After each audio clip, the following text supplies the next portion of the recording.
कल की शानदार रिकवरी के बाद आज फिर से भारतीय बाजारों के मजबूती के साथ शुरुआत के हैं पूरे संकेत। बड़ा सवाल है कि कुछ अहम लेवल को पार करके बड़े ब्रेकआउट देंगे या फिर रहेंगे रेंज बाउंड। लेंगे जवाब। स्वागत है आप सबका शेयर बाजार लाइव में। नमस्कार, मैं हूं अनिल सिंघवी और नमस्कार, मैं हूं दीपांशु भंडारी। एक्शन के लिए हो जाइए तैयार, जहां पर संकेत थोड़े आपको सपोर्टिव दिख रहे हैं। अमेरिकी बाजार बंद थे, बाकी क्या क्यूज हैं, कहां पर है हमारी नजर, आइए जानते हैं अनिल जी के साथ। मॉर्निंग सर, बताएं आज आपकी नजर कहां पर, ट्रिगर्स क्या है? दीप, संकेत वैसे तो देखा जाए तो ग्लोबल मार्केट से बहुत ज्यादा है नहीं। अमेरिका में लंबा वीकेंड था, छुट्टी थी, लेकिन उसके बावजूद एसएक्स निफ्टी मजबूती के साथ ट्रेड करता हुआ दिख रहा है। उसकी वजह ये कि डाउ फ्यूचर्स आपके आज अच्छी मजबूती के साथ कारोबार करते हुए नजर आ रहे हैं। लगभग 3 अंकों की बढ़त आपको डाउ फ्यूचर्स में दिखेगी, 100 पॉइंट के आसपास की। वो हमारे फायदे की बात है।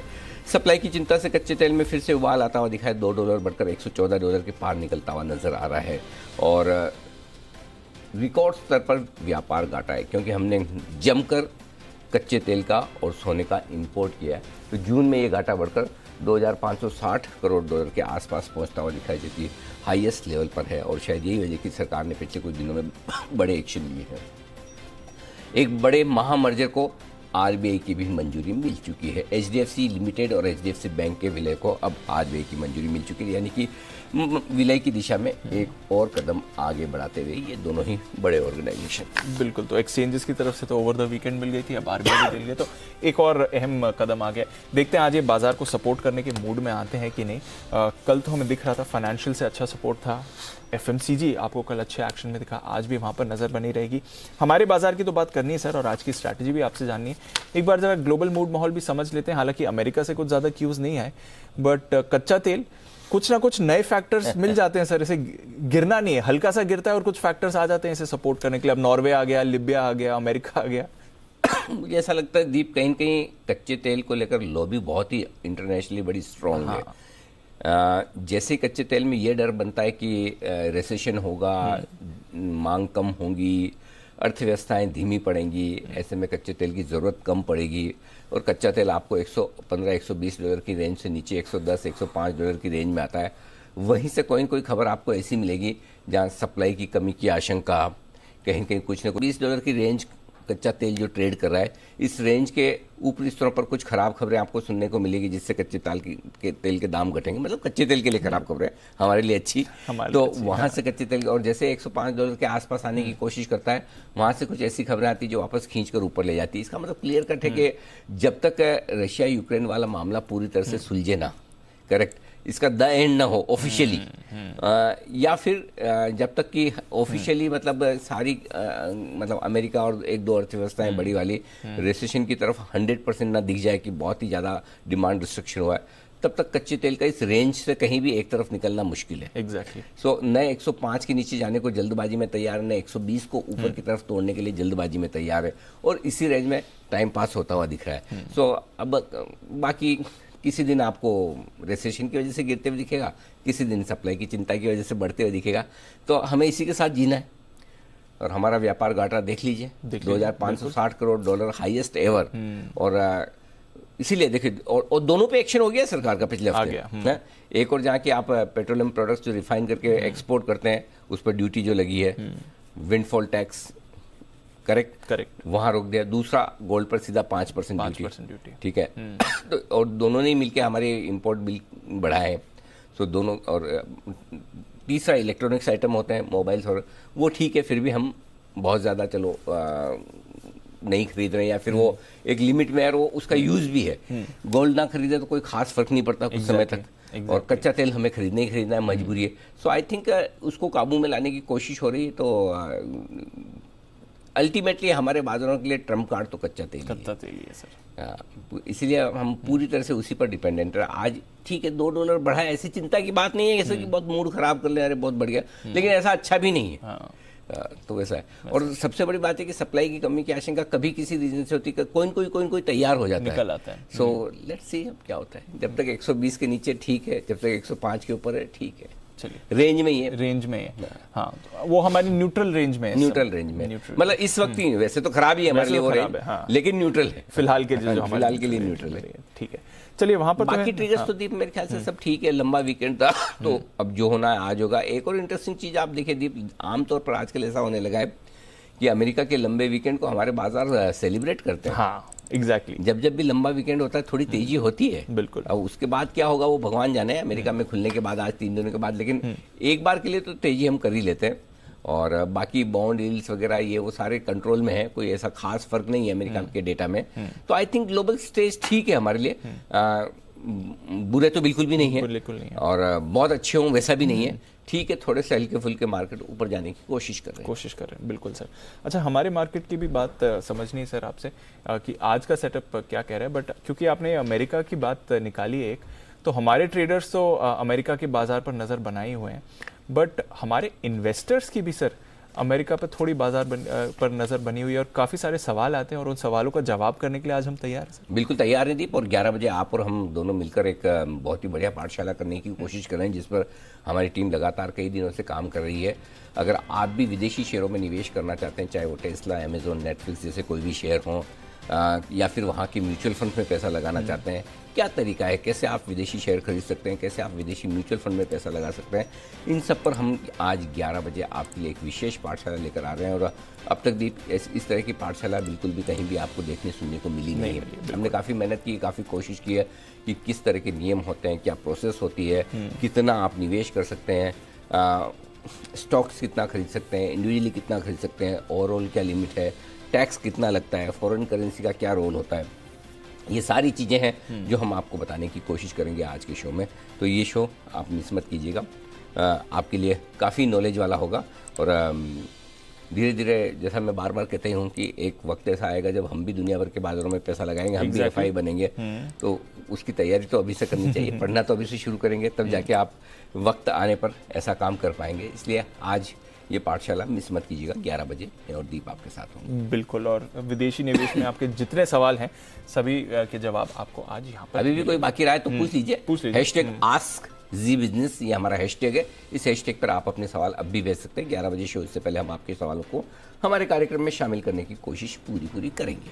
एब्सोल्युटली। तो चलिए, ये आज का हमारी खास पेशकश है, ज़रूर हमारे साथ जुड़िएगा इसके लिए।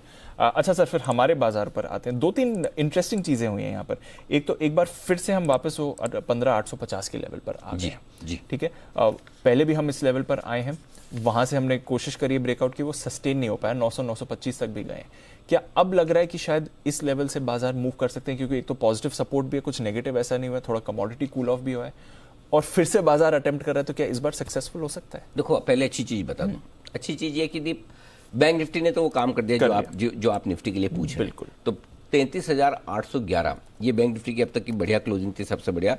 27 जून को आपने 34,147 का हाई बनाया था और 33,811 की क्लोजिंग थी। तो कल बैंक निफ्टी ने इंट्राडे में तो उसे पार नहीं किया, लेकिन क्लोजिंग में आपको 33,811 पार कर दिया। तो बैंक निफ्टी तो पूरे संकेत दे रहा है कि, और अगर आज एक फिर से 33,800 के ऊपर की क्लोजिंग मिल जाए तो बैंक निफ्टी तो कंफर्मेशन आपको देगा कि मुझे और बढ़ना है। वैसे भी बैंक निफ्टी पे मैं बुलिश ज़्यादा हूँ, बिल्कुल। तो मुझे ज़्यादा लंबे कंफर्मेशन का इंतजार नहीं करना, थोड़ा मैं प्रीएम्प्ट भी कर लेता हूँ।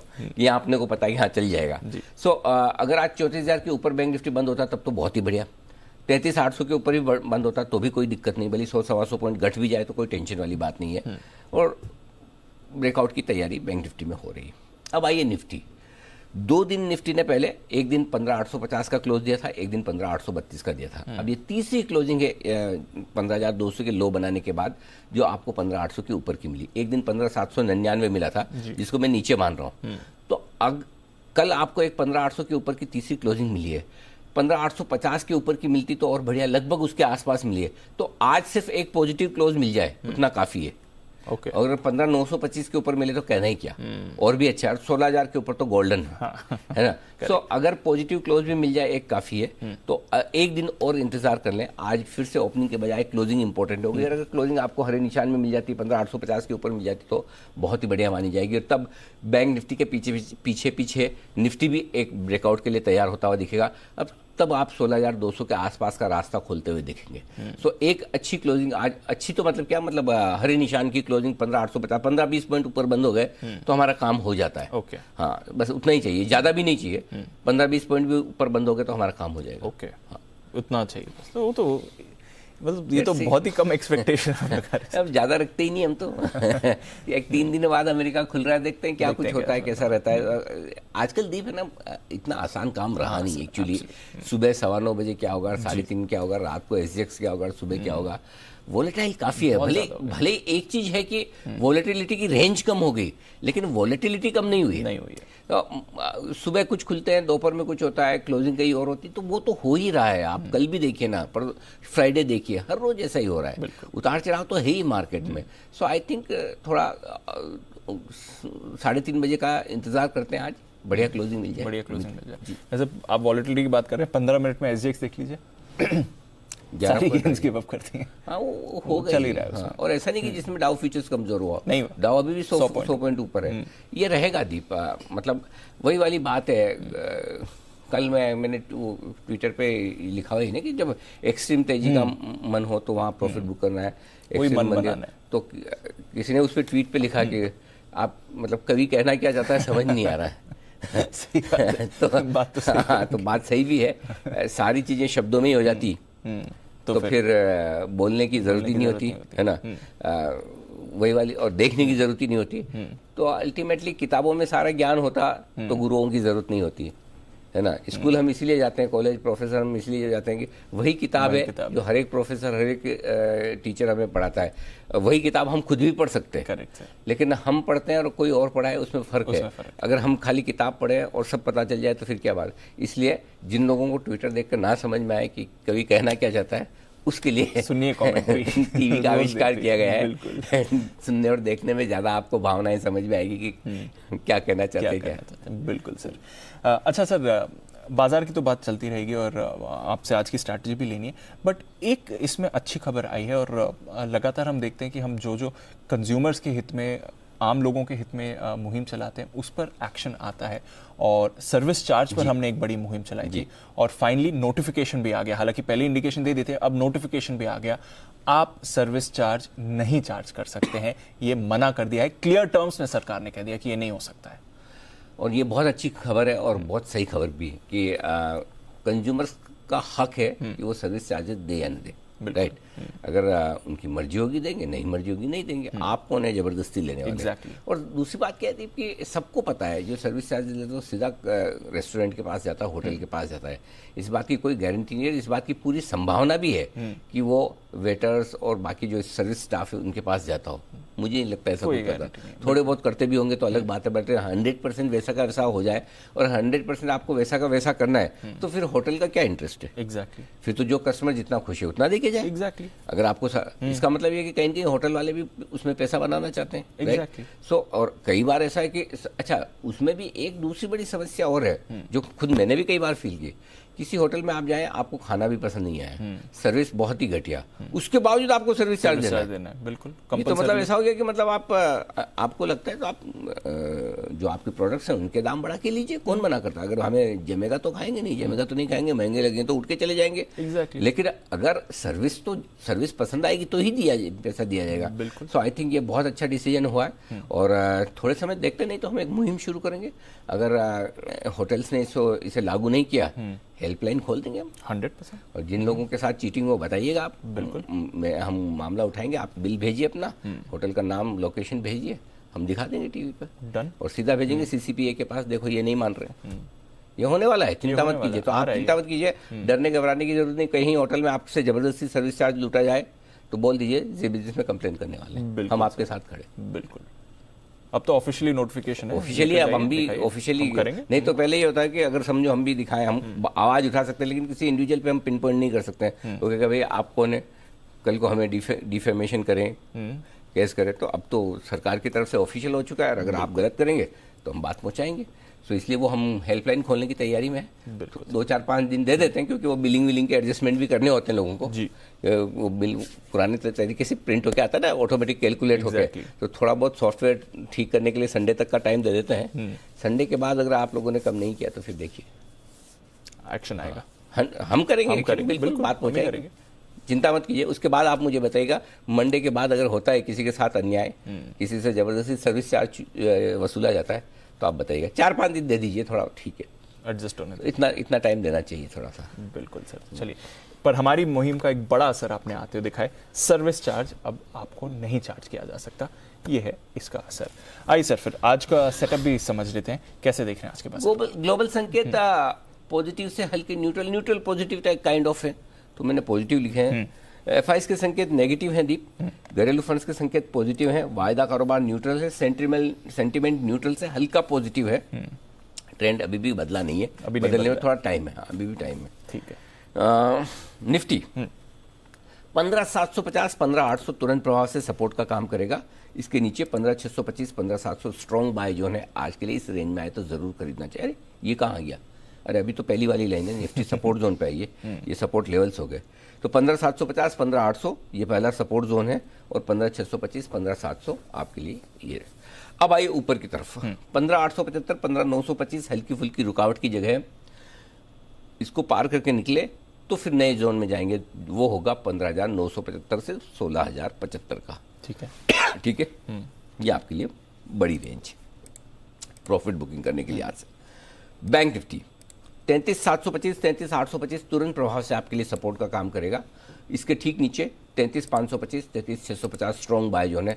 अब आज का जो सेटअप है, जो कल की क्लोजिंग मिली है दीप 33,950 की, उसके बाद अब मैं 33,500 के नीचे नहीं जाना चाहता।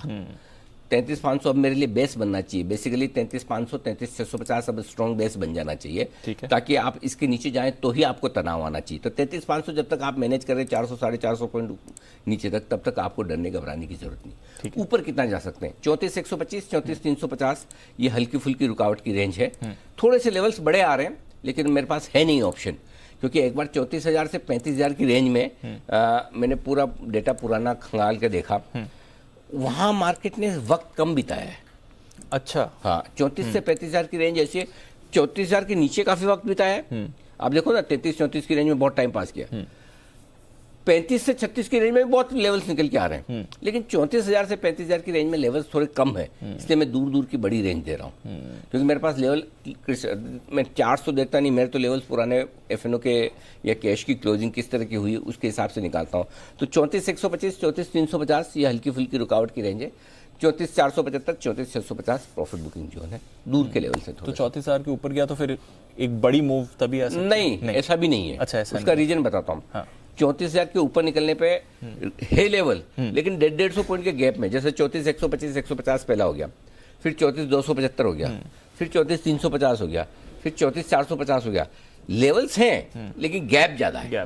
ओके, समझ गया। एक तो क्या होता है कि गैप भी सीधा 400 पॉइंट का है, तो वहां तो बड़ा मजा आता है कि ये गया तो फिर हम 300-400 पॉइंट तो दिखाएंगे। राइट। या 300-400 पॉइंट जैसा गैप नहीं है, गैप है लेकिन लेवल्स कम है थोड़े। समझ गया सर, अंडरस्टूड। ठीक है, आज के सपोर्ट और मैंने लेवल्स बैंक निफ्टी के सारे बता दिए ना। चलिए, हाँ डेटा पे आते हैं। ओके, हाँ, अब आज के सपोर्ट ठीक है। 15,800 से 15,700 की रेंज में हर 25 पॉइंट पर है। ठीक है, 800 775 750 725 700, फिर 650 और 625 फाइनल सपोर्ट लेवल। ऊपर पहला 890 गिन लीजिए, एक छोटा सा 860 का और होता है, एक चाहे तो नोट कर ले, ऐड कर ले इसमें। 15,860 15,890 15,925 975 16,000 16,075 और 16,125 जो ऐसे ही लिख दिए, मतलब जगह थी इसलिए। वैसे तो लिखूं कम से कम, हाँ, अभी इतना जल्दी आने वाले नहीं, लेकिन जगह थी इसलिए लिख लिए। तो आप चाहें तो ये नोट कर लीजिएगा। 15,860 पहला हो गया आपका। ठीक है। बैंक निफ्टी 33,950 के आसपास आप बंद हुए। पहला है 33,825, दूसरा 33,725 650 525, ये विजिबल लेवल है, इसके नीचे की जरूरत नहीं पड़ेगी, खाली नोट करके रख लें। 33,425 33,300। ठीक है, ठीक है। ऊपर की तरफ 34,000 के आसपास आप बंद हुए। 33,950 34,000 के ऊपर सीधा 34,125 34,275 350 475, जो मैंने सारे लेवल आपको बताए है दूर दूर के 650 और 750। आप सोचो 800 पॉइंट में आपको 5-6 लेवल में आपने 800 पॉइंट कवर कर लिए, तो लेवल्स कम है। समझ गया सर, ठीक है। डेटा फिर समझाएं सर। एफआईएस की इंडेक्स में लॉन्ग पोजीशन और कमी हुई है 16% से 14%, और अच्छा है दीप, आप एक चीज देखिए, अगर आपने एक नोटिस किया हो तो एफआईएस इंडेक्स लॉन्ग पोजीशन में इतने नीचे बैठे हैं और मार्केट गिरता नहीं, मार्केट गिर रहा है, क्योंकि इंडेक्स में उनकी बिकवाली का प्रेशर खत्म तो नहीं हुआ, कम हो गया। मतलब अब कितना बेच के बेचेंगे। अब आप देखिए, कल उन्होंने इंडेक्स में बेचे 600 करोड़ 600 करोड़ बेचने में भी उनके 2% इंडेक्स की लॉन्ग पोजीशन कम हो गई। तो इंडिकेट कर रहा है कि इंडिकेट कर रहा है कि पोजीशन कम रहेगी जी। सो ये कंफर्ट है, तो इसलिए ओवरसोल्ड लेवल के आसपास से नीचे से आपको रिकवरी मिलेगी ही मिलेगी, निश्चिंत रहिए। पुट कॉल रेशियो कंफर्टेबल है, 1.13 पर कोई खास बदलाव नहीं, विक्स में कोई खास बदलाव नहीं, बाकी डेटा न्यूट्रल है। ठीक है सर, बताएं सर फिर मौजूदा पोजीशन से तो क्या करें? स्टॉप लॉस खींचा है ऊपर की तरफ 15,650 इंट्राडे और क्लोजिंग बेसिस दोनों पर ही। अब 15,650 आज आप स्टॉप लॉस लेकर चलें, ये आपके लिए स्टॉप लॉस हो जाएगा। और बाकी बैंक निफ्टी पर इंट्राडे छोटा दिया है 33,500, क्लोजिंग थोड़ा सा एक दिन और मैं 33,250 का दूर देना चाहता हूँ। जिसको छोटा रखना है 33,500 भी रख सकता है, उसमें भी कोई हर्ज नहीं है। एक दिन अगर और हमने और हो भी जाएगा, कोई खास दिक्कत नहीं है, तो बाद में 33,500 का स्टॉप लॉस कर देंगे, इंट्राडे और क्लोजिंग दोनों। फिलहाल आज के लिए इंट्राडे 33,500, क्लोजिंग 33,250, थोड़ा दूर का है स्टॉप लॉस, लेकिन वही निकल कर आ रहा है। अब आइए शॉर्ट साइड पर, कल वाला स्टॉप लॉस ये 15,950, आज भी वही रहेगा 15,950। अगर इसके ऊपर इंट्राडे में निकले तो भी निकाल लीजिए, वैसे इंट्राडे में जिसको दूर रखना है 16,000 की भी छूट है। क्लोजिंग लेकिन 15,925 के ऊपर होने पे काट ही लेना है, तो इसलिए मैंने 15,950 दिखा। बैंक निफ्टी का दीप कल का स्टॉप लॉस था 33,850 का, इंट्राडे और क्लोजिंग दोनों, कल दोनों का ट्रिगर हो गया। ओके, 33,950 की क्लोजिंग मिली, कल आपको काट लेना था, इंट्राडे में भी काट लेना था। जिन्होंने नहीं काटा है एक दिन इंतजार करने के हिसाब से, उनके लिए 34,000। अब आज 34,000 के ऊपर निकले इंट्राडे और क्लोजिंग 34 पे, तो फिर आप शॉर्ट पोजीशन में मत रहिए। बैंक निफ्टी ने शॉर्ट पोजीशन से निकलने के संकेत कल ही दे दिए, तो अब रहने में समझदारी नहीं है। ठीक है सर, तो नई पोजीशंस पे आते हैं सर। हाँ, खरीदना है निफ्टी 15,700 से 15,800 की रेंज है, जहाँ टुकड़ों टुकड़ों में खरीदते रहिए। समझो आपको एक ही लॉट खरीदना है तो 15,750 पे ले लिया, 3 खरीदने तो 15,800, 750 और 700 पे ले लिया, 5 खरीदने तो हर 25-25 पॉइंट पे ले लीजिए। टुकड़ों में खरीदने की स्ट्रेटेजी रखिए, एक साथ नहीं। ठीक है, 2 तरीके से आप खरीदारी कर सकते हैं मार्केट में। एक तो मैं पर्टिकुलर लेवल पे आने पे खरीदूंगा, मैं इंतजार करूंगा जी। कभी कभी वो ठीक होता है, कभी कभी जब आपको मल्टीपल सपोर्ट लेवल मिलते हैं और आप एक से लॉट ज़्यादा खरीदना चाहते हैं, तो अलग अलग सपोर्ट डिसाइड करके वहाँ खरीदिए। ये स्ट्रेटेजी देखो हर तरह के बाजार में। और दूसरा क्या, बाजार आपको रेंज बाउंड है, और रेंज बाउंड बाजार में क्या, लोअर लेवल पे जहाँ सपोर्ट है वहाँ सपोर्ट भी ले रहा है, ऊपर के लेवल पे जहाँ रुकावट है वहाँ रुक भी रहा है। सो ऐसी सिचुएशन में जब मल्टीपल सपोर्ट हो, रेंज छोटी हो, दोनों तरफ का ट्रेड मिल रहा हो, तो एक ट्रेडर की स्ट्रेटेजी ये होनी चाहिए कि हर एक सपोर्ट लेवल पे मैं थोड़ा थोड़ा खरीदूं, है ना, और हर एक सपोर्ट रुकावट के लेवल पे थोड़ा थोड़ा बेचूं, तभी आप पैसा बना सकते हैं। करेक्ट। अगर बड़ी रेंज है और वोलेटाइल है, तो फिर आपको पता है कि मुझे इसी पॉइंट पे एंटर करना है, वहाँ आया तो ठीक, नहीं आया तो कोई बात नहीं। सो आज के लिए आपको टुकड़ों में खरीदने वाली स्ट्रेटेजी बनानी है, टुकड़ों में बेचने वाली बनानी है, उससे आपके लिए प्रॉफिट मैक्सिमम थोड़ा बन सकता है। हाँ, ठीक है। तो अब ये हो गया आपका 15,700 से 15,800 की रेंज में लीजिएगा। 15,650 के थोड़ा सा नीचे, कल का लो 15,660 है, उससे थोड़ा नीचे 15,625 का हम स्टॉप लगाएंगे। ऊपर का टारगेट होगा 830 और 850, 2 छोटे टारगेट हैं। 890, 925 2 मीडियम टारगेट हैं। इसके ऊपर के दिखते नहीं है, खाली नोट करने के लिए लिखवा रहा हूँ। 975, 16,000, 16,075 वो आने वाले हैं नहीं, तो फिर भी नोट करके रख लीजिए। You never know, never say no, never say never, तो वो वाला मामला कभी आ जाए तो आ जाएगा बिल्कुल। अब आइए बेचने वाली बात। 15,925 के ऊपर से बेचने का बनाना है आपको मूड। 15,925 का अब तक का हाई है आपका दीप, वो 27 जून का।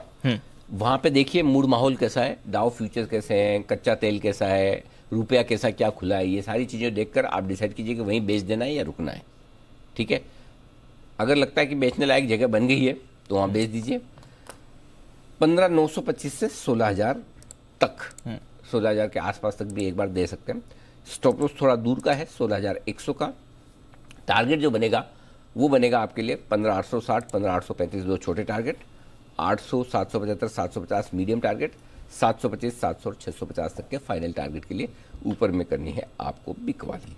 ठीक है सर। अब आइए बैंक निफ्टी 33,650, 33,825 की रेंज में आए तो बिना किसी इन्विटेशन के इंतजार किए आप खरीद लीजिए। ओके, मेरे लिए वापस इंतजार मत कीजिएगा लिए। और यहाँ भी वही स्ट्रेटेजी ठीक है, मल्टीपल 825 पहला बाय, 750, 725 दूसरा बाय, 650, 625 तीसरा बाय, 525, 550 चौथा बाय।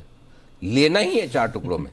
बैंक निफ्टी उतना स्ट्रॉन्ग है कि आप 4 टुकड़ों में भी ले सकते हैं। अब आपको अगर एक ही लॉट लेना है तो फिर आपको एंट्री पॉइंट डिसाइड करना पड़ेगा मूड माहौल देखकर। मूड माहौल देखकर। अगर लेकिन जो मल्टीपल कर सकते हैं उनके लिए तो ये निफ्टी और बैंक निफ्टी। इसमें तो थोड़ी ज्यादा स्किल इसमें नहीं, इसमें एक्चुअली कम चाहिए। कम चाहिए, स्किल कम चाहिए, पैसे ज्यादा चाहिए। पैसे ज्यादा चाहिए, हाँ, स्किल कम चाहिए, क्योंकि इसमें दिमाग ज्यादा नहीं लगाना। आपने डाल के छोड़ दिया, इस रेंज में आया, ले लिया, लेकिन फिर आपके पास 4 लॉट खरीदने की ताकत होनी चाहिए। डरना नहीं है कि नीचे जा रहा है, नीचे जा रहा है, फिर क्या आप समझो 825 पे लिया और 525 आ गया, वहां ये सोचे कि मैं बेच दूं, उसके बजाय लेना, फिर वो नहीं लिया जाए तो फिर वो करना नहीं। अलग बात। और आपको ये मान के चलना है कि जब आप 825 पे ले रहे हैं, अगर 525 तक की रेंज है तो वहां मुझे लेना है। अगर वो पता चला 825 ले लिया, 750 पे भी ले लिया, 650 पे भी ले लिया, बोला मैं तो गले गले तक भर गया, नाक तक भर गया, तो डूबने वाला हूँ, तो फिर वो काम है। वो अल्टीमेटली क्या करना है वो तो आपको, वही वाली बात है कि आपको एक बढ़िया सा स्टेडियम दिया जा सकता है, अच्छी कोचिंग दी जा सकती है, सब कुछ बताया जा सकता है, टेक्निक सिखाया, खेलना तो आपको ही पड़ेगा ना। वो तो आपके मतलब पैड वेड बांध के, बैट वेट लेके, हेलमेट लगा के तो आप ही उतरेंगे, है ना। वो थोड़ी कोई बाहर से हो सकता है, तो वो वाली चीज है। खेलना आपको ही है, हम तो खाली गाइड कर सकते हैं कि कैसे खेलना है। तो इसलिए वो आपको मैं बोल दूंगा, डरना मत, कितना कोई भी रहने दो, फास्ट बॉलर, बाउंसर आए चिंता मत करना, ऊपर से हुक मार देना, है ना। अब यहाँ बोलना आसान, वहां खड़े होके अगर आपसे झेला ही नहीं जा रहा बाउंसर, देख के डर लग रहा है कि मैं 4 फीट का, ये 8 फीट का, वो आते वहां तो सारे ऑस्ट्रेलिया वाले, फिर वेस्ट इंडीज वाले, इतने मोटे मोटे लंबे, जो मतलब पुराने जमाने में जो बताए जाते थे जिनसे आपको फिल्मों में डर लगता है, वैसे तो होते हैं उनके बॉलर्स, बिल्कुल तब तो थे। और हमारे बैट्समैन जितने बड़े बड़े हुए, सब छोटे छोटे हुए। ये तो हमारी टेक्निक थी जो इतना अच्छा खेल गए। तो इसलिए क्या है, वो अल्टीमेटली अगर आपको वहां डर लगे तो फिर आप गलती फील्ड में आ गए ना। करेक्ट। तो इसलिए अल्टीमेटली खेलना आपको, इसलिए आपको डिसाइड करना है कि आप कैसे खेलेंगे। अब आइए बैंक निफ्टी, खरीदना है बैंक निफ्टी 33,650 33,825 की रेंज में, टुकड़ों टुकड़ों में 33,500 का स्ट्रिक्ट स्टॉप लॉस होगा, 33,950 34,125 दो छोटे target, 275 350 medium target, 34,475 34,650 final target. Thank you very much. बेचने की राय, अब बेचना का है, बहुत ट्रिकी है, मेरे समझ में नहीं आ रहा। हाँ, नहीं आ रहा ऑनेस्टली, कि 34,125 पे बेच दें या 34,275 बेच दें। फिर लगता है कि नहीं, अच्छी जगह तो 34,350 से 34,475 है। फिर ये लगता है कि वहां तक आएगा क्या। तो बहुत सारे इफ और बट है, तो मैं सेफर साइड पे ऊपर दे रहा हूँ बेचने को, जल्दबाजी में नहीं दे रहा आज, क्योंकि कल ही एक ब्रेकआउट देने की कोशिश बैंक निफ्टी कर रहा है। अगर आज एक ब्रेकआउट पक्का दे जाए तो हो सकता है 400-500 पॉइंट तो ब्रेकआउट पे बननी चाहिए। ये तो ब्रेकआउट ही क्या, फिर तो मजा ही नहीं है ना। तो फिर हम 275 से मूड बनाना शुरू करेंगे, ठीक है। 350 से 475 की रेंज में बेचेंगे, 550 का स्टॉप लॉस लगाएंगे, और नीचे के जो टारगेट बनेंगे वो 34,275 34,150 34,000 3 छोटे टारगेट हैं, 33,950 33,825 medium target, 33,750 33,650 final target. Thank you very much. Actually sell side में खाली आपको एक ही चीज देखनी कि ट्रिगर कहाँ करना है सेल। सेम निफ्टी में भी 15,925 पे ट्रिगर कर दें या 16,000 तक ट्रिगर करें, वो ट्रिकी है थोड़ा सा। देखते हैं नैस्डैक और खुलने के बाद, क्योंकि मुझे जो लग रहा है दीप, अगर सुस्त शुरुआत हुई और जितना एसजीएक्स निफ्टी ठंडा हो रहा है उतना जल्दी खरीदने का मौका बनेगा। अच्छा, हाँ, वीकनेस पे खरीदना है। तो इसलिए मैं तो देख रहा हूँ बढ़िया है, नीचे खुल रहा है। अगर डाउ फ्यूचर खराब नहीं हो रहा और हमारा नीचे खुल रहा है तो इससे बढ़िया बात हो नहीं सकती। ऐसा है। चलिए ठीक है, तो मौके का फायदा उठाएं। देखते हैं 9:08 पर अनिल जी से ओपनिंग की स्ट्रैटेजी भी लेंगे। इंपॉर्टेंट लेवल सर आपके लिए आज के लिए? डेटा के हिसाब से दीप 2,150 करोड़ की कैश में बिकवाली है। हाल ही के दिनों में, पिछले 4-5 दिनों के सबसे खराब डेटा है, क्योंकि एफएनओ में भी बेचा है 614 करोड़ का इंडेक्स और 350 करोड़ के स्टॉक फ्यूचर्स, तो थोड़ी बिकवाली बढ़ी है, 3,000 करोड़ के आसपास पहुंची है, बट ठीक है। जो इंपॉर्टेंट डेटा है, सपोर्ट आपके लिए 15,700 हो गया, इसलिए मैंने 15,700 15,800 की रेंज खरीदारी की दी। हाईएस्ट ओपन इंटरेस्ट है 54 लाख शेयरों का, और हाईएस्ट ओपन इंटरेस्ट कॉल्स में भी 16,000 पर है, और वो भी 54 लाख शेयरों का। सो ब्रॉडली आपके बाजार की रेंज 15,700 16,000 ये डेटा में दिख रहा है। बैंक निफ्टी में सिंपल वही है, 33,500 34,000 फिलहाल रेंज दिख रही है। 34,000 पे हाईएस्ट ओपन इंटरेस्ट भी है, 34,000 पार करके टिके तो बैंक निफ्टी में हल्की फुल्की शॉर्ट कवरिंग और खरीदारी मिलेगी। सिंपल। Understood sir. चलिए, सारे इंपॉर्टेंट लेवल्स, आज की पूरी स्ट्रैटेजी आपके लिए। अब डालते हैं नजर आज की खबरें और साथ ही ब्रोकरेज रिपोर्ट्स पर भी। वरुण, अरमान और आशीष हैं तैयार। वरुण, मॉर्निंग, बताएं क्या कह रही हैं आज के ट्रिगर्स और कुछ इंपॉर्टेंट खबरें भी। गुड मॉर्निंग दीप। ट्रिगर्स में सबसे पहले तो पीटीसी इंडिया Q4 के नतीजे आएंगे, तो वहाँ पे आपकी नजर होनी चाहिए। असाई सोंगवांग बायबैक जो है आज से बंद होने वाला है। जो 22 जून को खुला था, 5 जुलाई को आज बंद हो रहा है। इशू साइज जो है 9.5 करोड़ के आसपास का है। प्राइस जो है 400 रुपये प्रति शेयर का है। अजंता फार्मा करीब 4 करोड़ 27 लाख बोनस शेयर जो है वो आज लिस्ट होने वाले हैं, तो यहाँ पे आप नज़र रखेगा। इसके अलावा एडजस्टमेंट होगा माइंडट्री और एम्फेसिस में डिविडेंड का। माइंडट्री में 27 रुपये और एम्फेसिस में 46 रुपये प्रति शेयर के डिविडेंड का है, तो वहाँ एक्स डेट है तो इसका एडजस्टमेंट आपको देखने मिलेगा। टीसीएस पे नज़र रखेगा क्योंकि एपिक्स सिस्टम मामले में यूएस डिस्ट्रिक्ट कोर्ट का फैसला आया है। टीसीएस पे लगाया जो जुर्माना है उसको घटा दिया है। सबसे पहले जुर्माना लगाया गया था 70 करोड़ का, उसको घटा के 28 करोड़ किया गया, उसको घटा के अब 14 करोड़ के आसपास किया गया है। और कंपनी का कहना है कि आगे ये फर्दर अपील करेंगे और कोशिश करेंगे कि जुर्माने को और भी घटाया जाए। तो इसके चलते आपको टीसीएस पे आज नज़र रखनी है। इस कंपनी की तरफ से ये औपचारिक ऐलान आया है। इसके अलावा लॉजिस्टिक्स, ऑटो और ओएमसीज, यहाँ पे आपकी खास नज़र होनी चाहिए क्योंकि महाराष्ट्र में पेट्रोलियम पदार्थ जो है वो सस्ते हो सकते हैं। दरअसल महाराष्ट्र के नए मुख्यमंत्री जो है एकनाथ शिंदे, उन्होंने कैबिनेट बैठक के बाद फ्यूल और तेल पर वैट घटाने का आश्वासन दिया है। तो अगर ये घटता है तो इसका इम्पैक्ट जो है लॉजिस्टिक्स, ओएमसीज और ऑटो कंपनीज को होगा और साथ ही साथ कंज्यूमर्स के लिए एक बड़ी रिलीफ की बात हो सकती है। बिल्कुल, तो आशा करते हैं कि कुछ एक्शन आए और पेट्रोल और डीजल के दामों में आपको और कटौती आते हुए दिखे। फिलहाल अरमान, मॉर्निंग बताएं आप कौन सी खबरें लेकर आए आज? देखिए, सबसे पहले आरबीएल बैंक पर ध्यान रखिएगा क्योंकि इनके जो अपडेट्स आते हुए दिखे हैं, जो इन्होंने ये बताया कि जो इनके कुल डिपॉजिट्स हैं वो 6% बढ़कर आते हुए दिखे हैं। वहीं अगर आप कासा की बात करेंगे तो कासा भी लगभग 14% बढ़कर आया है। और अगर ग्रॉस एडवांसेस देखेंगे तो ग्रॉस एडवांसेस भी 7% बढ़कर आते हुए दिखे हैं। वेदांता लिमिटेड Q1 में जो इनका एल्यूमिनियम का कुल उत्पादन है वो 3% बढ़कर आता हुआ दिखा है। वहीं जो जिंक इंडिया का इंटीग्रेटेड मेटल प्रोडक्शन है वो भी 10% बढ़कर आता हुआ दिखा है। स्टील प्राइसेस में गिरावट आई है। JSW स्टील और आर्सेलमित्तल ने स्टील के जो दाम है वो लगभग 4000 प्रति टन घटाए हैं। टाटा मोटर्स पर ध्यान रखिएगा क्योंकि जो चेयरमैन है उनका AGM में कमेंट्स आते हुए दिखे हैं। उस पर उन्होंने ये चीज़ बोली है कि FY23 का जो H1 है उसके मुताबिक अगर H2 है, H2 में काफ़ी सुधार की उम्मीद है। उसी के साथ साथ उन्होंने ये भी कहा है कि 2024 के अंत तक जो मौजूदा स्तर है इलेक्ट्रिक वाहनों का, उसमें लगभग 5 गुना की वृद्धि हो सकती है। HDFC बैंक और HDFC लिमिटेड पर ध्यान रखिएगा क्योंकि जो दोनों के लिए जो साथ की मर्जर है इसके RBI से मंजूरी मिल चुकी है। साउथ इंडियन बैंक पर अपडेट है जिसमें जून क्वार्टर में जो बैंक है उसका डिपॉजिट लगभग 4% बढ़कर आता हुआ दिखा है। वहीं अगर आप ग्रॉस एडवांसेस देखेंगे वो भी 11% बढ़कर आता हुआ दिखा है। मार्क्सन्स फार्मा 8 जुलाई को शेयर बायबैक के लिए प्रस्ताव की बोर्ड बैठक है। और 2 बैंक है जिसमें कोटक महिंद्रा बैंक और इंडसइंड बैंक जो रेगुलेटरी इनकम्प्लायंसेज है उसके चलते RBI ने दोनों पे लगभग 1 करोड़ का जुर्माना लगाया है। जेन इरिगेशन सिस्टम जिसमें प्रमोट 0.93% हिस्सेदारी बेची है। और अंत में ब्रिटेनिया जिसमें जो शेयरधारकों ने जो ब्रिटेनिया के निवेश, ऋण और गारंटी के लिए जो योजना थी जिसमें इन्वेस्टमेंट अप टू 5000 करोड़ का था उसको उन्होंने नकार दिया है। ओके, तो ये है आपके लिए कुछ आज की इंपॉर्टेंट खबरें जहां पर रखनी है आपको नजर। आइए देखते हैं आज ब्रोकरेजेस क्या कह रही हैं FIR में।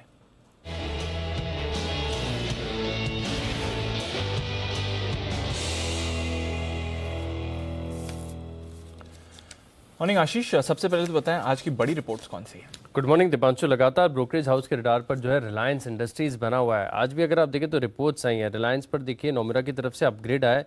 पहले न्यूट्रल की राय देते थे, अब ये खरीदारी की राय दे रहे हैं, यानी अपग्रेड किया है। लेकिन लक्ष्य अगर आप देखें तो काटा है, 2850 से घटाकर 2800 कर दिया है। 2414 की जो है कल की क्लोजिंग है। वहीं HSBC देखें तो होल्ड की रेटिंग को बरकरार रखें और लक्ष्य में मामूली बढ़ोतरी की है, 2540 से बढ़ाकर 2560 कर दिया है। बैंकिंग स्टॉक्स के ऊपर खास नजर रखिएगा, ढेर सारी रिपोर्ट्स आई हैं। सिटी देखिए ICICI बैंक पर खरीदारी की राय दे रहे हैं, 720 की क्लोजिंग है, 950 रुपए का लक्ष्य दिया है। मैक्वारी ने आउट परफॉर्म की रेटिंग दिया, सबसे ज्यादा लक्ष्य दे रहे हैं 1000 रुपए के साथ।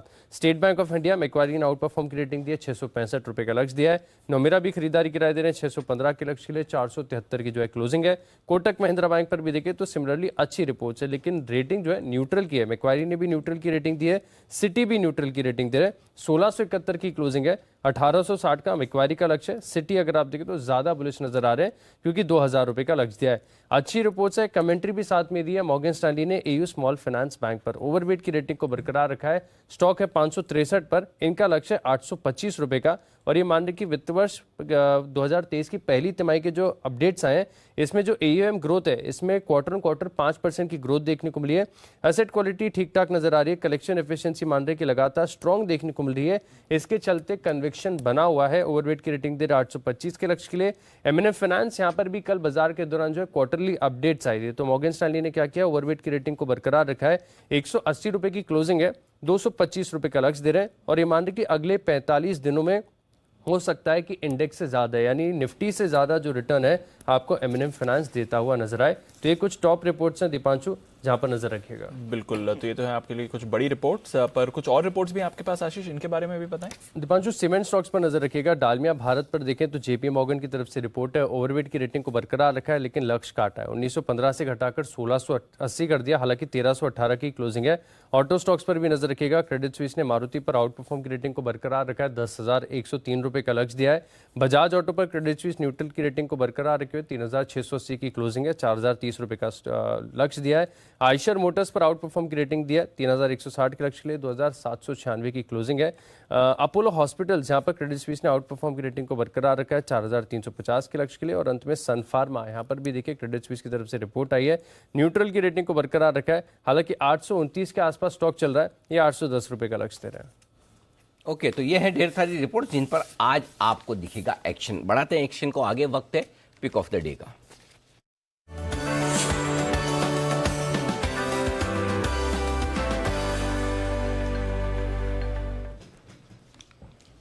सुप्रभात बंसल जी, शुरुआत करें। सुप्रभात अनिल जी, सुप्रभात दीपांशु। अनिल जी, मैं शुरुआत करूंगा बैंकिंग स्टॉक से और खरीदारी की राय है आईसीआईसीआई बैंक पर। जब ये मार्केट में क्राइसिस शुरू हुआ था, आईसीआईसीआई बैंक धड़ाम से गैप के साथ नीचे गिरा था। अब नीचे में एक अच्छा बेस बनाने के बाद उस गैप को फिल करने की चेष्टा कर सकता है। इन स्तरों पर आईसीआईसीआई बैंक पर खरीदारी की राय है 707, 707 का स्टॉप लॉस है, 736 का टारगेट है। आईसीआईसीआई बैंक है pick of the day. Okay, तो आईसीआईसीआई बैंक यहां पर है खरीदारी करने की राय इस वक्त आती हुई। आइए जानते हैं किरण जी की भी pick. Kiran ji good morning, बताएं sir. Anil ji very good morning, Deep morning.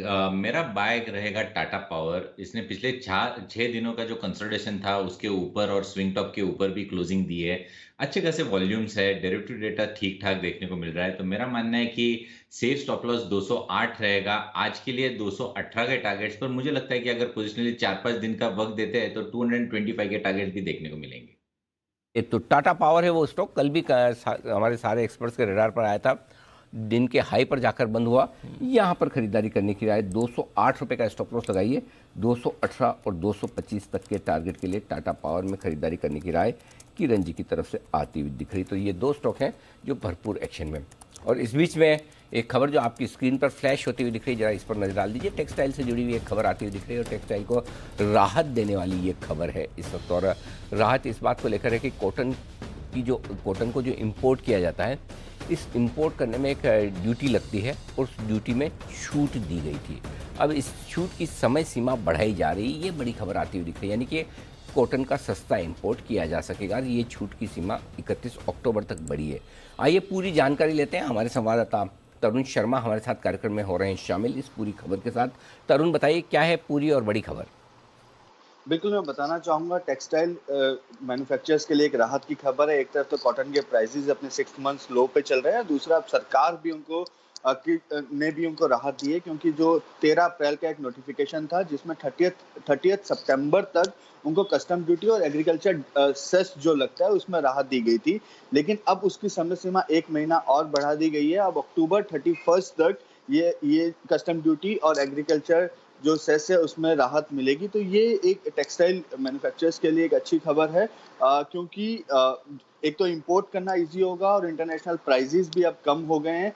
तो और ये जब तक यहाँ पे सीजन नहीं आता है कॉटन का, जब कॉटन की आवक डोमेस्टिकली नहीं होती तो वो वहाँ से इंपोर्ट करके अपना काम चला सकते हैं, सस्ते इंपोर्ट वो बाहर से कर सकते हैं। टेक्सटाइल कंपनीज के लिए अच्छी खबर आपको आती हुई दिख रही है, नोटिफिकेशन जारी हो गया है। इंपोर्ट पर जो ड्यूटी की छूट थी उसको अब 31 अक्टूबर तक बढ़ाया गया है, बड़ा रिलीफ आ रहा है इंडस्ट्री के लिए भी। नजर रखेंगे टेक्सटाइल स्टॉक्स, हालांकि कल थोड़ी सुस्ती में थे, रोटेशन था, बट आज इस खबर का कैसा इम्पैक्ट रहता है उस पर भी रहेगी हमारी नज़र। शुक्रिया तरुण हमारे साथ जुड़ने के लिए और ये पूरी की पूरी खबर बताने के लिए। आइए नजर डालते हैं कौन से स्टॉक्स हैं जो आज आपको रेडार पर रखने चाहिए। टाटा ग्रुप स्टॉक्स में एक्शन रहेगा। टाटा पावर की तो किरण जी आपने बात करी ही, एक बार जरा टीसीएस पर भी नजर डालिए, इनके लिए भी बड़ी राहत की बात आ रही है। एक यूएस में इनका मामला था जुर्माना लगाया गया था 70 करोड़ डॉलर का, वो जुर्माना घटकर पहले 28 करोड़ हुआ और अब वो सिर्फ 14 करोड़ डॉलर का रह गया। तो बहुत बड़ी राहत है, 1/5 हो गया है इनका ओरिजिनल अमाउंट से। टीसीएस की चार्ट्स क्या कहती हैं सर? देखिए दीप, मेरा मानना है कि टीसीएस एक अच्छे सपोर्ट के आसपास ट्रेड करता नजर आ रहा है। 3200 एक बहुत अच्छा लेवल रहेगा जहां पे डेरिवेटिव डेटा बहुत स्ट्रांग देखने को मिल रहा है। उधर पुट राइटिंग हुई है यानी तेजी हुई है, तो मेरा मानना है कि इसके नीचे जाने की प्रोबेबिलिटी बहुत कम है। और ऊपर में मुझे लगता है कि 3280 से लेके 3330 ये एक इम्पोर्टेंट सप्लाई जोन है। ये अगर निकल जाए 3330 तो मेरा मानना है कि इधर से वापस एक बार अच्छी मूव आती देखने को मिलेगी। और एक नेकलाइन भी 3330 3350 के आसपास है, ये अगर इसके ऊपर पार कर लेता है तो पिछले 5 दिनों की जो मंदी है या साइडवेज जोन है उसका ब्रेकआउट देखने को मिलेगा और फिर टारगेट्स 3480 के आसपास के देखने को मिलेंगे। ओके, तो 3480 तक के टारगेट्स आपको आते हुए देख सकते हैं टीसीएस। आज ये काउंटर हमारे रेडार पर रहना भी चाहिए। खबर के दम पर देखते हैं आज ये रिएक्ट करता है कि नहीं। आईटी वैसे कल थोड़ा सुस्त आपको होते हुए दिखा था, पर आईटी के साथ आईटी की सुस्ती के सामने हमने देखा था एफएमसीजी एक बढ़िया मोमेंटम में था और कल का टॉप गेनर था एचयूएल। जरा बंसल जी एचयूएल पर नजर डालें, कल के बड़े ब्रेकआउट के बाद आज क्या फॉलो ऑन बाइंग दिखती है इसमें? 4% ऊपर कल बंद हुआ। देखिए दीपांशु, कल मैंने और कुणाल जी ने हमने इसके निफ्टी एफएमसीजी के ईटीएफ में भी निवेश की राय दी थी और डेफिनेटली यहाँ पर खरीदारी करके चलना चाहिए। अगर आप लीवर में देखें तो एक बड़ा मूव देखने को मिला है और लीवर की अगर पर्टिकुलरली बात करें दीपांशु तो यहाँ पर 2385 2387 के स्तरों पर नजर रखनी चाहिए। ये लेवल्स जैसे ही डिसाइसिवली टूटेंगे 2385-87 के तो अनदर एक big move another leg of up move Lever में देखने को मिलेगा। तो इन लेवल्स को मद्देनजर रखते हुए ट्रेडिंग की राय होगी। ओके, तो एचयूएल आईटीसी सारे एफएमसीजी स्टॉक्स दिख रहे हैं मजबूत और आज भी यहां पर तेजी की पूरी संभावना बनती है। तैयार है हमारे साथ अब सिमी जी कोलकाता से जुड़ चुकी है। सिमी जी सुप्रभात, बताएं आपकी पसंद का share. Very good morning Anil ji, very good morning Deepanshu. मेरे पसंदीदा शेयर है आज के लिए हिंदुस्तान यूनिलीवर। कल एक अच्छा ब्रेकआउट के साथ बंद हुआ था और मुझे लगता है कि इसमें थोड़ा बहुत मोमेंटम आज भी देखने को मिल सकता है। इनफैक्ट ये स्टॉक ब्रेकआउट में है और एक नया 52 वीक हाई बनाने के लिए एकदम तैयार है। 2345 का स्टॉप लॉस के साथ खरीदने का सलाह होगा। पहला टारगेट होगा 2410, दूसरा होगा 2425। ये ब्रेकआउट रेंज है। अगर 2425 के ऊपर जाके ये स्टॉक आधा घंटा सस्टेन करेगा तो मानो इसका एकदम बहुत ही बड़ा ब्रेकआउट इसमें देखने को मिलेगा। 100 पॉइंट का रैली उसके बाद देखने को मिल सकता है। तो 2410 2425 वॉच करना पड़ेगा। 2425 के ऊपर मिनिमम 100 पॉइंट का रैली इस स्टॉक में देखने को मिल सकता है। स्टॉप लॉस 2345 के नीचे मेंटेन करना रहेगा। ये है आपके लिए एचयूएल में खरीदारी करने की राय pick of the day Simi ji की तरफ से। 2345 स्टॉप लॉस, 2410 2425 के टारगेट के लिए। एनोक वेंचर्स के विजय चोपड़ा साहब भी हमारे साथ कार्यक्रम में हो चुके हैं शामिल। चोपड़ा साहब सुप्रभात, स्वागत है आपका भी। बताएं सर आज के लिए आपकी पसंद का शेयर। नमस्कार अनिल जी, मेरे हिसाब से ऑटो में अभी भी रैली है और खास करके ऑटो एंसिलरी स्पेस मुझे बहुत अच्छा लगता है और इस बारे में हमने कई बार चर्चा भी करी है। तो इसी सिलसिले में जो मैं आज का रिकमेंडेशन देना चाहता हूँ वो है एलजी बालाकृष्णन ब्रदर्स जो कंपनी है। कल का क्लोजिंग करीब 640 का था और इसको कोई यदि मध्यम अवधि तक इसको लेता है तो मुझे लगता है ये 720 730 का स्तर टच कर सकता है। और ऑटो एंसिलरी में वैसे ही बहुत अच्छा रनअप है। ये कंपनी फंडामेंटली भी बहुत अच्छी है। स्टॉक का प्राइस टू अर्निंग करीब 8 का है, आरओसी करीब 29 की है, रिटर्न ऑन इक्विटी करीब 23 की है और 10 रुपये पेड अप स्टॉक है। तो मुझे लगता है काफ़ी डीप वैल्यू है स्टॉक में और इसमें खरीदारी करी जा सकती है और यहाँ से लगभग 80 से 100 रुपये की तेज़ी हम देख पाएंगे। तो 720 730 के टारगेट के लिए करें खरीदारी एलजी बालाकृष्णन में। ये है राय आपके लिए चोपड़ा साहब की। तैयार है सुमित जी हमारे साथ। गुड मॉर्निंग सुमित जी, बताएं पिक ऑफ द डे।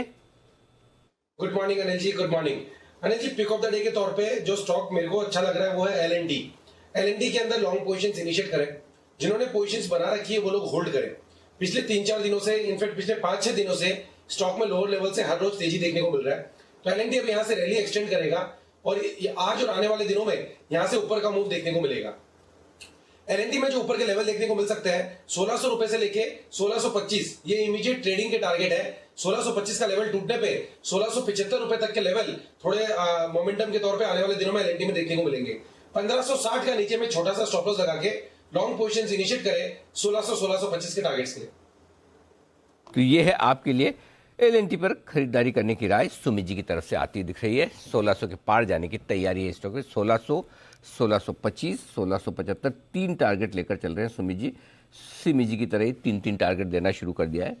पहले तो दूसरा भी मुश्किल से देते थे, बोले एक आ जाए वही बहुत है। सुमित जी ये बदलाव कब से हुआ है सुमित जी? नहीं अनिल जी, ऐसे बस थोड़ा सा इसका चार्ट बहुत ज्यादा अच्छा लग रहा था। हाँ। इसके लिए 3 टारगेट आ गए, अदरवाइज जनरली 2 तक ही मुश्किल से आते हुए। ओके, चार्ट भी अच्छा लग रहा था। सिमी जी भी आज पैनल पे हैं तो सिमी जी ने सोचा कि 3 टारगेट दिए जाए। सिमी जी देख लीजिए, आपसे सीख रहे हैं सब लोग। देखिए ये तो हो ही सकता है अनिल जी, मैं भी तो सुमित को मतलब सुमित जैसे देता है बीच बीच में हाँ। सुमित जैसा स्टॉक भी मैं भी रेकमेंड करती हूँ, तो हम लोग तो ऐसे तो हो ही सकता है। हाँ। इम्प्रेस तो हूँ और इन्फ्लुएंस्ड भी हूँ, थोड़ा बहुत ये इफेक्ट भी तो होता है। चलिए बढ़िया है, तो अच्छी अच्छी चीज़ें एक दूसरे से सीखे तो बढ़िया है। 1625, 1675 2 टारगेट के लिए कर दी है खरीदारी। और उसके बाद आइए जय ठक्कर भी हमारे साथ तैयार हैं। जय गुड मॉर्निंग, बताएं आपका pick of the day. Very good morning to you, Anil ji, and very good morning to you, Deep. Anil ji, एक नॉट सो कॉमन स्टॉक है जो काफी समय से परफॉर्म ही नहीं कर रहा है, बट मुझे अब ऐसा लग रहा है कि लास्ट 3 दिनों से जो हिसाब से स्टॉक में रिकवरी आई है, एंड कल के ट्रेडिंग सेशन में जो हिसाब से इसमें ब्रेकआउट आया, क्लोज आया, अच्छा खासा डाइवर्जेंस मोमेंटम में देखने मिल रहा है, वो है HDFC AMC। In fact UTI AMC में भी हमने कल अच्छा मूव आते हुए देखा, वो भी मुझे पसंद है। बट FNO स्पेस से HDFC AMC अच्छा खासा अनिल जी स्टॉक गिरा है, एंड फाइनली अब लोअर लेवल्स पर कंसोलिडेट करने के बाद इसमें एक रिवर्सल आया है। सो एक बाउंस बैक के लिए टिल द लेवल्स ऑफ 1920, 1945 ये 2 टारगेट्स के लिए आप HDFC AMC को खरीदे, placing stop loss below 1830। I think जो हिसाब से कल का ब्रेकआउट है 50 डेमा के आसपास क्लोज हुआ है, उसके ऊपर आज ओपन हो जाता है, then I think straightly heading towards 1920 and 1945। ये है आपके लिए HDFC AMC जिस पर करनी है खरीदारी। जैको ये काउंटर भी आ रहा है पसंद, देखते हैं आज कैसे मूव रहेगा। 1945 तक के टारगेट लिए आप यहाँ पर कर सकते हैं खरीदारी। आई कुछ काउंटर्स जिस पर आपको डालनी है नज़र, और देखते हैं किस तरह की मूव यहाँ पर आएगी। RBL बैंक, इसके अपडेट्स आते हुए दिखे हैं और कुल डिपॉजिट्स 6% बढ़े हैं, कासा 14% बढ़ा है, एडवांसेस 7% बढ़कर आए हैं। थोड़ा कासा रेशियो कम हुआ है, लिक्विडिटी कवरेज रेशियो भी थोड़ा इनका कम होते हुए दिखा है। RBL बैंक जरा राय दें इस पर एक बार सिमी जी। कल बंधन और IDFC फर्स्ट में तो अच्छी मूव दिखी थी, RBL फिलहाल 1.5% ही ऊपर कल बंद हुआ, क्या कह रही है इसकी चार्ट्स? दिपांशु एक रिकवरी इसमें भी देखने को मिल सकता है। 92 का पहला हर्डल है, क्रॉस करना पड़ेगा, तो करंट लेवल से 92 का पहला पड़ाव है। 92 क्रॉस करेगा तो नेक्स्ट जो रेजिस्टेंस है वो 100 के आसपास होता है, तो इमीडिएट हर्डल 92 के आसपास ही है। क्रॉस करने के बाद इसमें अच्छा मोमेंटम भी देखने को मिल सकता है। मुझे लगता है कि 100 के आसपास शॉर्ट टर्म के लिए तो जाना ही चाहिए। चार्ट में बहुत अच्छा, मतलब मुझे लगता है कि इसमें मोमेंटम आना चाहिए। ओके, तो ये है आपके लिए RBL बैंक पर आए, जहां पर क्वार्टरली अपडेट्स आते हुए दिख रहे हैं। वागले साहब भी हमारे साथ जुड़ चुके हैं, तैयार हैं इस वक्त अपनी पिक ऑफ द डे देने के लिए। वागले साहब गुड मॉर्निंग, बताएं। Anil ji good morning, Deepanshu good morning. मेरा पिक ऑफ द डे या 1-2 दिन का पिक कहिए ITC है। कल 2 दिन से ये चल रहा है, कल भी इसमें एक ब्रेकआउट देखने को मिला, आज एक कंटिन्यूएशन मूव देखने को मिलना चाहिए। 292 का बंद है, हो सकता है 290 के आसपास अगर मिले तो वो बेस्ट एंट्री होगी। 287 के नीचे जाना नहीं चाहिए, तो आपका 286 का स्टॉप लॉस पकड़ के चलिए। और 303 तक के लेवल्स में आज और कल में देख रहा हूँ। 303 राइफल होती थी ना? राइफल होती थी ना? हाँ 303, हाँ राइफल 0.303, हाँ 0.3 राइफल ही होती थी मेरे ख्याल से, जहाँ तक मुझे भी ऐसे ध्यान है, बड़ी सी। किसी को कोई अंदाजा इसके बारे में? चोपड़ा साहब 303 राइफल ही होती थी? बिल्कुल 303 राइफल होती थी सर। चलाई हुई है सर? एक चीज, हाँ मैंने चलाई है। हाँ? और हाँ जी, मेरे दादाजी के पास एक 303 होती थी, वो फौज में थे। और हर साल नए नव वर्ष पे हम लोग 12 फायर करते थे, तो 1-2 फायर करने का मुझे भी मौका मिलता था। बहुत भारी और इफेक्टिव वेपन होता था, और इसका जो गोली है वो बहुत जोर के मार करती थी और बचना बहुत मुश्किल होता था अगर गोली लग जाए तो। ओहो, पहले तो प्यार वाला ही सम्मान था आपके लिए, अब थोड़ा डर वाला सम्मान भी आ गया हाथ से। मतलब पहले से भी था, ऐसा मत सोचिएगा कि अभी भी आया है, सम्मान तो पहले से भी था, अब थोड़ा डर वाला चलाया हुआ भी है, जानते भी है कैसे लोड करना है, कैसे फायर करना है, और ऊपर से बोल भी दिया कि बचता नहीं है आदमी है। तो सर आपने मतलब एक ही बार में सारा काम कर दिया हमारा, थैंक यू सर। चलिए, तो 303 का टारगेट आईटीसी के लिए वागले साहब की तरफ से। इनफैक्ट एक बार चोपड़ा साहब से भी राय ली जाए। चोपड़ा साहब, आईटीसी और बाकी एफएमसीजी में भी कल बड़ा ब्रेकआउट दिखा। पाम ऑयल के दाम 6 महीने के निचले स्तर पर हैं, गेहूं के दाम 4 महीने के निचले स्तर पर हैं, बाकी एग्री कमोडिटीज में भी काफी तेज गिरावट आई है। क्या एफएमसीजी अब लीडरशिप लेने के लिए तैयार हो रहे हैं सर? देखिए, सबसे बड़ी बात दीप जो थी एफएमसीजी में इनपुट कॉस्ट थी, और इनपुट कॉस्ट के कम होते ही ये कंजम्पशन स्टोरीज हैं, इनका कंजम्पशन चलता ही रहता है। अगर आप आईटीसी की बात करें तो बहुत से ऐसे प्रोडक्ट्स हैं जो हर एक किचन में होंगे, आशीर्वाद आटा होगा, नमक होगा, कुछ ना कुछ होगा। ऐसे ही हिंदुस्तान लीवर है जिसके शायद सबसे ज़्यादा प्रोडक्ट्स हम यूज़ करते हैं, हर एक घर में इस्तेमाल होते हैं। इसी श्रेणी में मुझे ब्रिटानिया बहुत अच्छा लगता है, फॉलोड बाय कोलगेट, क्योंकि कोलगेट का भी करीब 52% मार्केट शेयर है और ब्रिटानिया भी बिस्किट्स की कैटेगरी में मार्केट लीडर है। तो निश्चित रूप से जो भी आटे की कमी, आटे के भाव में कमी से, पाम ऑयल के नीचे आने से मुझे लगता है कि गोदरेज जैसी कंपनीज को भी फायदा पहुंचेगा जो साबुन बनाती है, क्योंकि साबुन में भी पाम ऑयल का काफ़ी इस्तेमाल होता है। तो गोदरेज कंज्यूमर जैसी कंपनीज हैं, टाटा कंज्यूमर जैसी कंपनीज हैं, ब्रिटानिया है। ब्रिटानिया मुझे बहुत ही अच्छा लग रहा है, और ब्रिटानिया का ही एक जो होल्डिंग कंपनी है बीबीटीसी, वो भी बहुत अच्छा लगता है। गो एयर का आईपीओ लाने की बातचीत हो रही है, तो वहाँ पर भी वैल्यू अनलॉकिंग है। तो ब्रिटानिया बहुत अच्छा लगता है मेरे को इन लेवल्स पे। और आईटीसी नो डाउट अच्छा है, मगर थोड़ा सा एक्सपेंसिव हो गया है, और यहाँ से बहुत ज़्यादा तेज़ी पकड़ेगा इसके चांसेस कम है। मगर ब्रिटानिया और हिंदुस्तान लीवर कहीं बेहतर है इस समय आईटीसी से। ब्रिटानिया और एचयूएल ज्यादा बेटर विकल्प है। बॉम्बे बर्मा की बात करी चोपड़ा साहब ने, तो एक बार जय से जरा राय भी ली जाए इसके चार्ट पर। जय, कल थोड़ा एक्शन में था, लास्ट 2-3 दिनों में थोड़ा पॉजिटिविटी दिखी है चार्ट्स पे। बॉम्बे बर्मा ये भी एक्शन के लिए तैयार हो रहा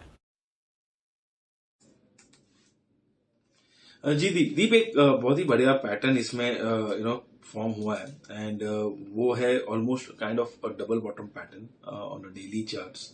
एंड दीप, जो हिसाब से इसका एक करेक्शन ओवरऑल देखने मिला है, seems to be quite a corrective move, जिसमें मुझे ऐसा लग रहा है कि ये स्टॉक में आपको straight bounce till the levels of 1020 देखने मिल सकता है, because till the levels of 1020 कोई मेजर रेजिस्टेंस नहीं है ये स्टॉक में, एंड वहां पे थोड़ा बहुत मुझे ऐसा लग रहा है कि जो ट्रेडर्स वो प्रॉफिट बुक कर सकते हैं।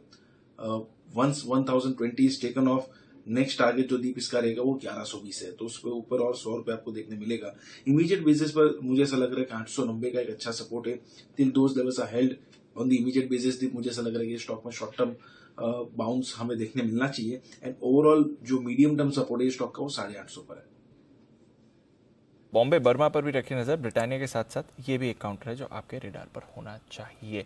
आइए कुछ और स्टॉक्स जो रेडार पर होने चाहिए। अपडेट्स आए हैं, अभी आरबीएल की मैं बात कर रहा था, अपडेट्स आए हैं आपके लिए वेदांता पर भी। एक बार इसके चार्ट्स पर भी नजर डाल देते हैं, देखते हैं कैसा रिएक्ट करेगा। वैसे किरण जी, थोड़ा कूल ऑफ हुए हैं मेटल्स। वेदांता की तरफ से अपडेट आया है, 3% ही एल्यूमिनियम आउटपुट बढ़ा है, बट इंटीग्रेटेड मेटल प्रोडक्शन 10% बढ़कर आया है। चार्ट्स पर वेदांता कैसा दिख रहा है? कल वैसे रिकवर होकर डेज हाई पर क्लोज हुआ था सर।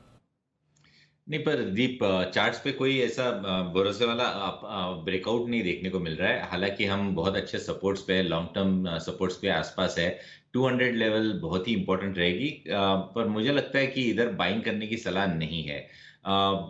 जो अभी मुझे लगता है जिस तरीके से पिछले 5 दिनों में जो एक छोटा सा पुल बैक आया था, उसके बाद बड़ा सेल ऑफ आया था, उसका एक वापस एक बार पुल बैक देखने को मिल रहा है। जब तक एक ट्रेंड रिवर्सल प्राइस पैटर्न देखने को नहीं मिलता, तब तक के लिए ये अवॉइड लिस्ट में रहेगा मेरे। और अभी के लिए एक्सट्रीम शॉर्ट टर्म में 210 का बहुत ही इंपॉर्टेंट सपोर्ट है। इसके नीचे अगर चलता है तो 200 के लेवल्स टेस्ट करता नजर आ जाना चाहिए। तो ये है आपके लिए राय जहां तक वेदांता की बात है। जेएसडब्ल्यू स्टील, इस पर भी डालते हैं नजर। बंसल जी, खबर आ रही है कि कुछ स्टील कंपनीज ने दाम घटाए, उसमें जेएसडब्ल्यू स्टील भी शामिल है। कल थोड़ा सुस्ती की दिखा रहा था और थोड़ा डिविडेंड एडजस्टमेंट भी था, उसको भी निकाल कर देखें, करीब 17 रुपए का डिविडेंड एडजस्टमेंट था, तो भी सुस्ती था ये काउंटर। क्या राय है जेएसडब्ल्यू स्टील के चार्ट पर सर? देखिए दीपांशु, चार्ट थोड़ा सा नेगेटिवली बायस्ड है, बट नीचे में सपोर्ट है। नेगेटिव बायस के साथ ट्रेड कर रहा है दीपांशु। कुछ नहीं करूंगा मेटल स्पेस में एज ऑफ नाउ। आज की मार्केट में दो विकल्प अच्छे लग रहे हैं, एक तो एफएमसीजी है और दूसरा बैंकिंग है। तो इंट्राडे के नजरिए से और शॉर्ट टर्म नजरिए से इन दो स्पेसेस पे नजर रखेंगे। तो जेएसडब्ल्यू स्टील और दूसरे मेटल काउंटर को एटलीस्ट अभी मार्केट खुलने से पहले तो अवॉइड करेंगे। तो मेटल्स को मार्केट खुलने से पहले अवॉइड करेंगे। नहीं, मार्केट खुलने के पहले तो अवॉइड ही है ना। मार्केट खुलने के बाद क्या बंसल जी, पहले तो कैसे ट्रेड होगा? नहीं अनिल जी, मेरा मतलब है कि खुलने से पहले राय अवॉइड करेंगे। और अनिल जी ये भी इसलिए बोला कि खुलने के बाद इसमें कुछ एक्शन हो गया तो आप सब कुछ छोड़ के अनिल जी 303 विजय जी की 303 छोड़ के अनिल जी मेरे पे फायरिंग करेंगे कि मेटल चल रहे हैं, आप अवॉइड करने को बोल रहे थे। इसलिए मैंने मार्जिन ऑफ सेफ्टी को मद्देनजर रखा कि खुलने से पहले अवॉइड करेंगे। अगर खुलने के बाद फायरवर्क्स होंगे तब वहां पे राय बना लेंगे। तो अपनी Anil ji margin of safety ध्यान में रखी है मैंने। तो खुलने के पहले सवाल अवॉइड करें, ये कहने का मतलब है ना आपका? और कौन कौन से सवाल नहीं पूछना खुलने के पहले, वो भी बता दो आप। खुलने के पहले अनिल जी नहीं, खुलने से पहले खरीदारी और बिकवाली की राय को अवॉइड करेंगे। ओके। वैसे चोपड़ा जी से आप जो इतने इंस्पायर हुए हो, 303 की बात कर रहे हो, आप भी बोलते थे मुझे भी ये AK-47 चलाना आता है। हम डर जाते वैसे ही बंसल जी, आगे से कुछ नहीं पूछते। अरे नहीं अनिल जी, ऐसा थोड़ा अनिल जी, कभी मैंने तो हाथ भी नहीं लगाया और आप बोल दो मेरे को चलाया। और आपने अनिल जी कुछ सवाल पूछ लिया, कैसे लोड होती है, कैसे अनलोड होती है, कैसे खुलता है, कितने कारतूस डलते हैं। तो अनिल जी मजबूरी में बोलना पड़ता कि ऑडियो नहीं आ रहा है अनिल जी। तो कितने टाइम तक मैं बोलता ऑडियो नहीं आ रहा है अनिल जी, मेरे को बिल्कुल भी आइडिया नहीं है। आप कुछ भी बोलते तो मुझे कौन सा पता है? जो चोपड़ा साहब ने बोला है मुझे मालूम थोड़ी है कि वो सही बोला या नहीं बोला। मैं तो मान के चल रहा हूँ सही बोला होगा, हमें कौन सी नॉलेज है। चलिए कोई बात नहीं, अगली बार ध्यान रखिएगा। शुरुआत करते हैं फर्स्ट एड की हेडलाइंस के साथ।